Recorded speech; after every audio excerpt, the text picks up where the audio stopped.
In this video, I'm going to be talking to you guys about a very common doubles strategy mistake that I see happen all the time.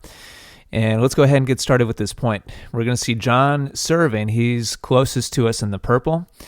And this video was brought to us by John. He's a member of the forums at essentialtennis.com. You'll see him make a good serve towards the body of his opponent.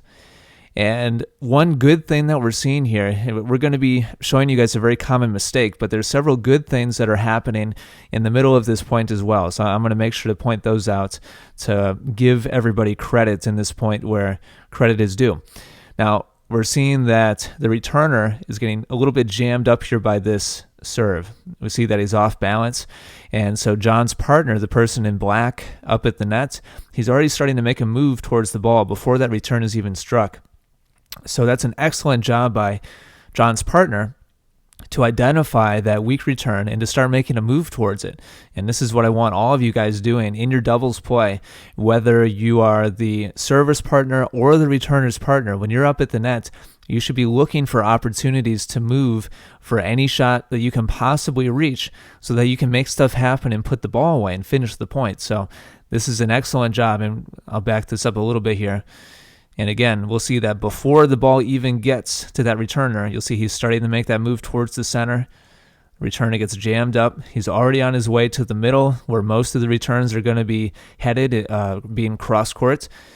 And he's making his move towards the ball. That's great. And he's rewarded with a high forehand volley.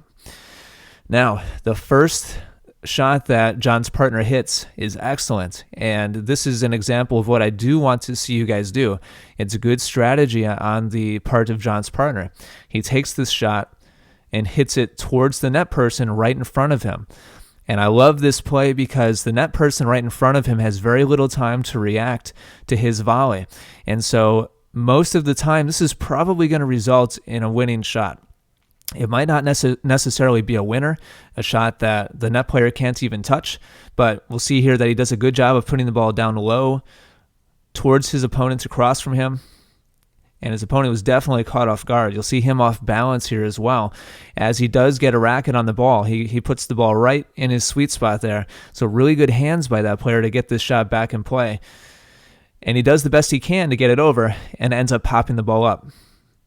Now, this is the sticking point right here in so many points in doubles play. And all four of these players are probably strong 3-5 players, maybe 4.0 players. And this is very common. John's partner up there at the net, the person in black, just did a good job of setting up this point. He moved for the weak return. He hit that weak high forehand volley at the feet of his opponent. He didn't finish the point, but he was rewarded with another high, weak forehand volley. So this is a shot that he can definitely attack on again. He doesn't have enough time to really hit an overhead because everything here is happening pretty quickly.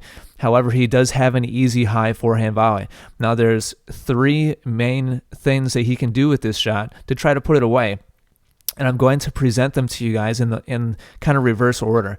One option that he has is to take this shot and put it down the middle between the two players on the other side of the court. I don't like this option a lot because there's not a ton of space there right now, and by just taking 2 steps over to his left, that baseline player on the other side can easily get a racket on that shot. It might not be an effective shot back, but he definitely has a play at it, and most commonly we see in my teaching this happen, and the net player gets lobbed. And they're asking, well, I made it up to the net, I tried to put it away, and they keep on lobbing me.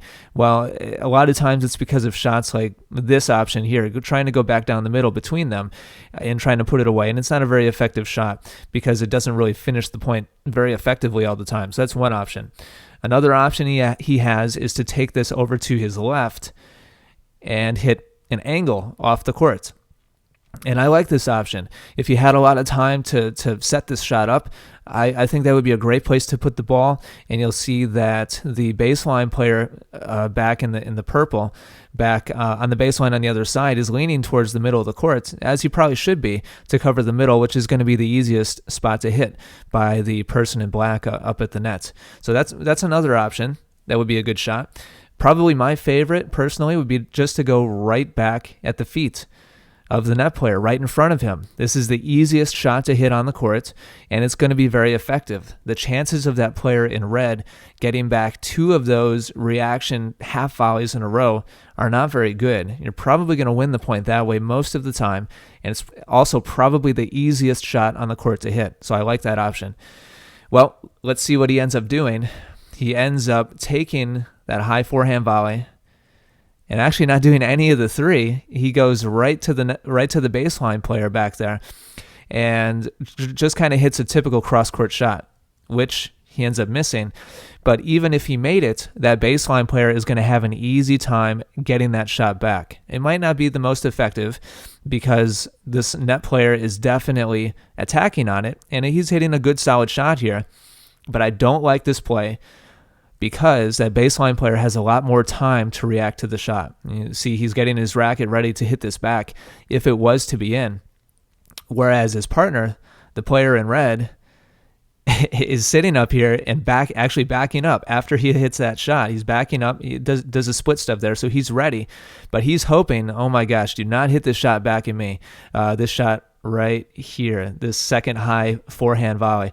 And in my opinion, he should have taken that back at that person right in front of him and finished the point. The chances of that player getting 2 half volleys in a row back in play are not very good. If he's going to do something besides that, I'd really like to see, again, this angle shot over to the left. So basically anywhere but down the middle of the court where that baseline player can make a good play at it, I think is good. Don't go back to the baseline, or either hit it at the feet of that net player or angle it away. Those are the 2 best choices.